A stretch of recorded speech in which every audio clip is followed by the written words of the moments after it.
Now, here's a strange thing. There's been a lot of talk lately about soaring property prices. People can't get in the market. But this time, there's no mention of huge numbers of buyers from China flooding in to pump up the house prices. It's not like 14 or 15 years ago, when one year back then, 2008, Chinese investors spent more than $22 billion here buying homes, buying farms, buying businesses. An incredible amount of money. And that raised a lot of concerns back then. But suddenly, last year, it wasn't 22 billion of Chinese money. It was less than one. What's happening? Joining me is one of the authors of a new study on this by experts from KPMG and Sydney University is Professor Hans Hendrischke. Professor, thank you so much indeed for your time. What's made this change? 22 billion, now one. Well, that has happened over quite a while, and there are three main reasons behind it.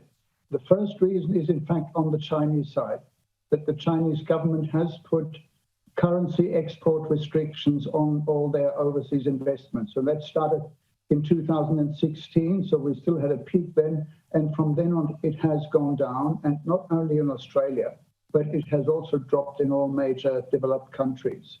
That certainly is one major factor. It's very hard to evaluate whether that's the full driving factor, because we have two other factors. One is the general screening of Chinese investment, so the skepticism towards Chinese investment and whether it serves, in fact, strategic purposes or geostrategic purposes. And that has led to a whole new mechanism of screening, of sorting out critical infrastructure, not only in Australia, but also in the US very strongly. In Europe by now, and in Japan. So all major allies and friendly nations with us have started to reduce Chinese investment as a result of the new evaluation where China fits in and where we sit in regards to China. And the third reason is more closer to home, and that is the political relationship we have at the moment, which probably is not conducive to new investment, even at a small scale. So these are the three broad reasons that have brought investment down from the peak really that we had in 2016-17, as you said. And it has come down for all major countries, except for Belt and Road countries, which keep a reasonably high profile. China's our biggest trade partner.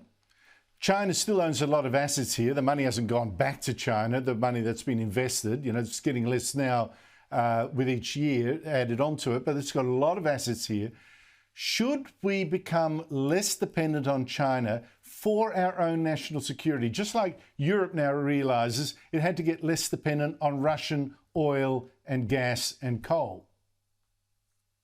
Well, there's a difference between trade and investment, because we are dependent on China on the export side, and that's largely iron ore and coal, so the mineral products. We are much less dependent on China in terms of investment. China is our 9th largest investment partner and sits around 2% of the total stock of investment. The only area where China is leading, just slightly ahead of the US, is in agricultural land holding. There it roughly has 2%, which is a bit more than the US.